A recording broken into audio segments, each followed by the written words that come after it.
President Dr. Mohamed Muiz emphasizes that recognizing and respecting the determination of Maldivian fishermen is a national obligation, highlighting their unwavering commitment to their profession despite challenging conditions.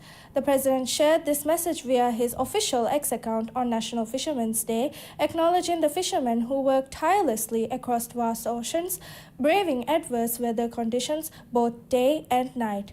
This statement reinforces the government's commitment to the fishing sector, which has recently seen the implementation of significant policy changes, including the 48-hour payment guarantee for catch delivery, a key presidential pledge. Maldives marks National Fishermen's Day on the 10th of December as a platform to recognize the fishing community's contributions and address sector challenges. President Dr. Mohamed Muiz delivers a powerful message highlighting the interconnectedness of human rights and the Maldives' steadfast commitment to equality, dignity, and justice on the occasion of Human Rights Day. This year's theme, Our Rights, Our Future, Right Now, aligns with the 75th anniversary of the Universal Declaration of Human Rights, UDHR, a landmark document underscoring the universal nature of freedom and equality. In a statement shared on his official X account, President Dr. Muiz emphasized the importance of collective responsibility in protecting rights, noting that standing up for the freedoms of others is essential to safeguarding our own.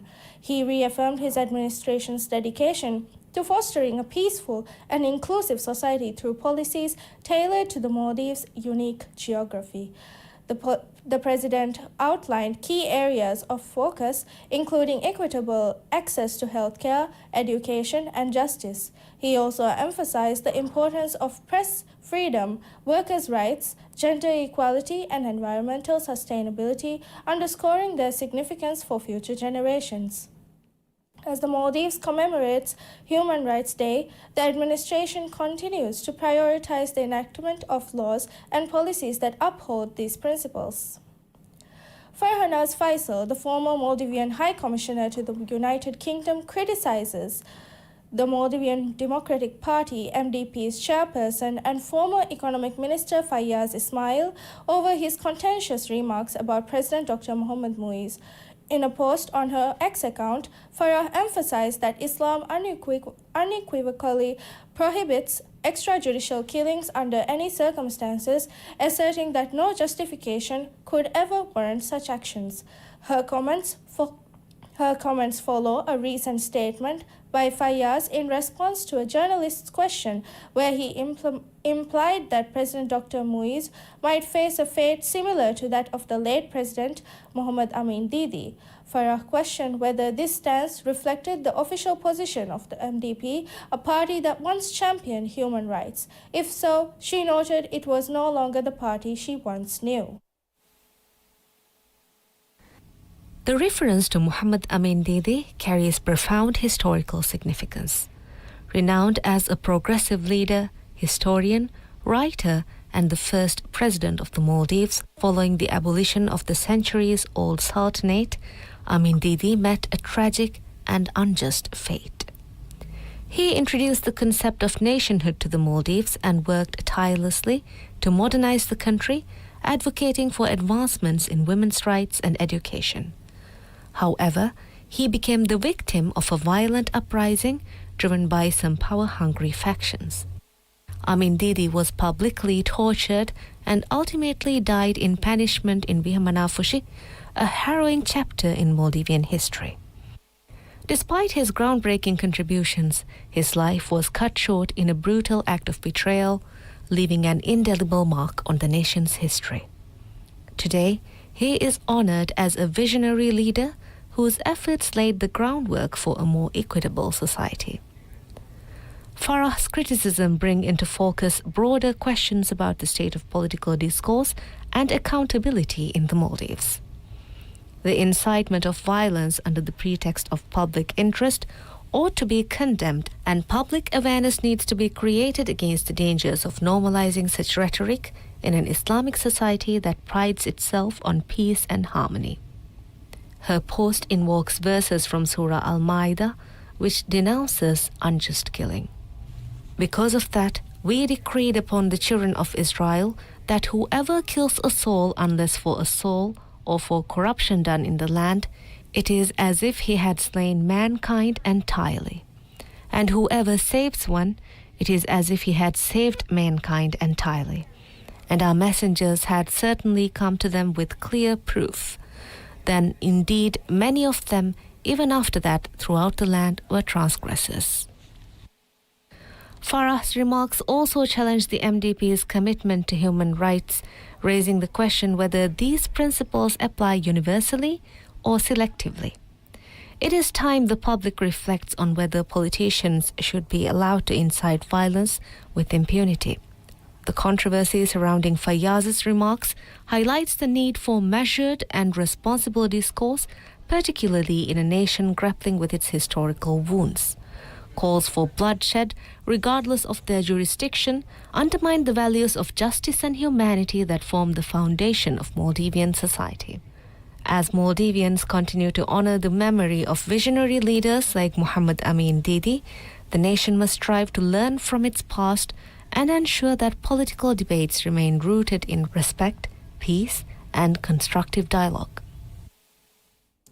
Parliament accepts emergency motion condemning the opposition Maldivian Democratic Party MDP for suggesting President Dr. Mohamed Muiz should face a fate similar to the late President Muhammad Amin Didi.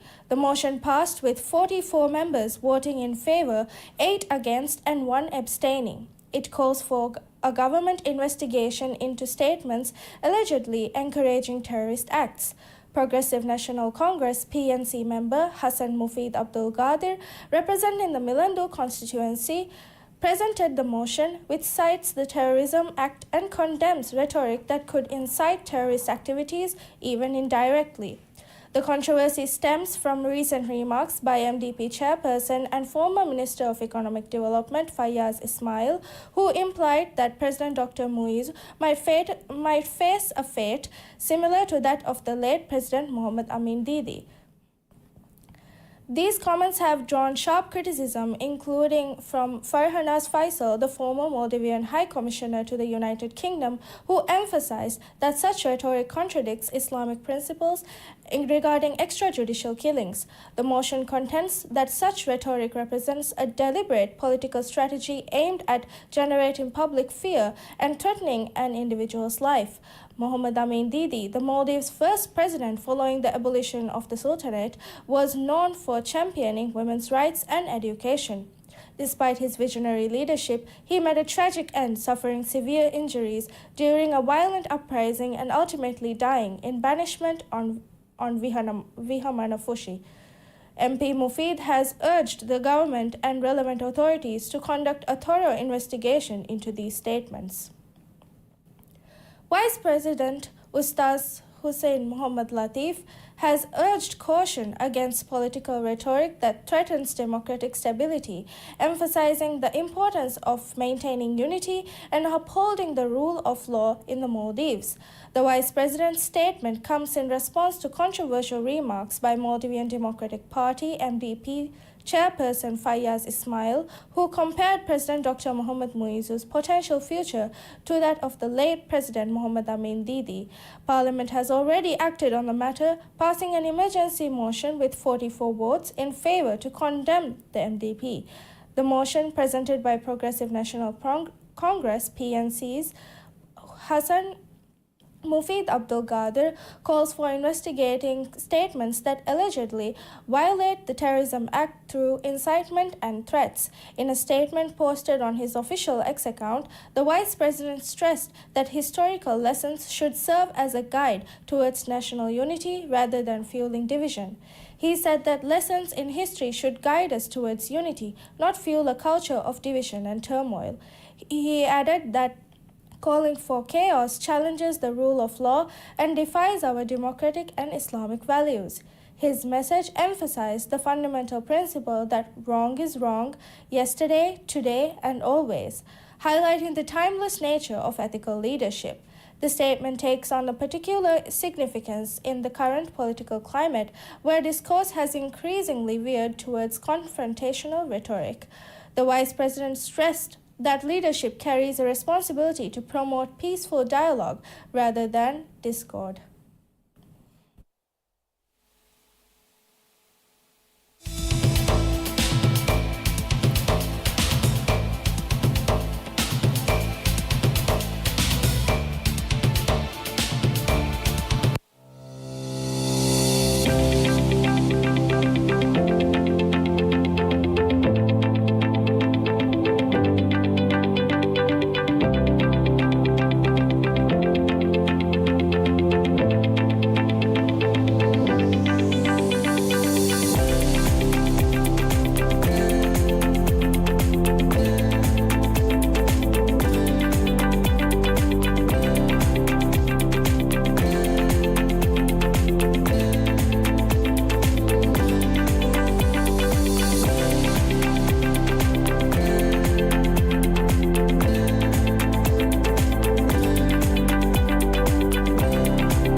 Welcome back.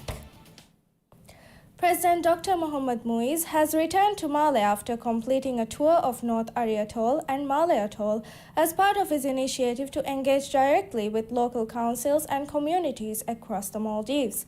During the trip, the president met with residents, council members, and Women's Development Committee (WDC) representatives from various islands. The consultations focused on addressing local development needs and gathering feedback on community priorities, with discussions centered on development, infrastructure, and social welfare. This visit marks a key milestone in the President's nationwide council consultation program, which began earlier this year. To date, the President has engaged with representatives from 185 councils, demonstrating his administration's focus on strengthening local governance and ensuring the voices of the island communities are heard. A senior government delegation accompanied the President through the trip, ensuring coordinated follow-up on the issues raised during consultation. This continued engagement underscores the administration's dedication to collaborate between the central government and local councils to address the nation's pressing developmental challenges. The Maldives Police Service has successfully carried out a special anti-drug operation in Formula City. The operation, titled Operation Vashirakkal, commenced on January 14, 2024, and has yielded significant results. On Tuesday, the Maldives Police Service revealed that the operation led to the investigation of 4,048 hotspots, the questioning of 1,147 individuals, and the arrest of 58 suspects. Among them, charges against 75 individuals were reviewed, with investigations into 65 causes completed and submitted to Prosecutor General's offices. The operation also uncovered networks of the individuals suspected of involvement in drug trafficking and money laundering. Among them, 2 individuals were arrested under court's order for suspected money laundering activities. One suspect was found to have conducted bank transactions amounting to over 21 million rupiah over the past 5 years, while the second individual's transaction totaled over 7 million rupiah in the past 2 years. In response to these findings, police have launched further investigations into allegations of money laundering, which involve 21 individuals and 2 companies. The Maldives Police Service Service has expressed its gratitude to the residents of Formula City for their unwavering support during the operation, emphasizing the importance of community cooperation in combating drug-related crimes. The Maldives Police Service will host Cyber Expo 2024 at Hulumala Central Park from Wednesday until Friday this week, focusing on strengthening digital security awareness nationwide.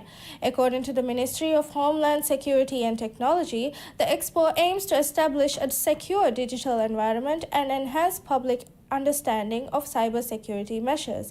At the three-day event, visitors will have the opportunity to explore an extensive display of cybersecurity-related gadgets and services, whilst industry experts share knowledge about common cyber threats and prevention strategies. The expo welcomes participation from government institutions, state-owned enterprises, private companies, and industry professionals, underscoring the growing importance of cybersecurity in the Maldives' digital landscape. Maldives Islamic Bank (MIB), the official banking partner for the expo, will showcase its digital security features through a dedicated exhibition stand. These include two-factor authentication and biometric unlocking capabilities in their mobile application and internet banking platforms. That's all for today. Thank you for joining us. We'll be back with more updates. Until then, stay informed and take care.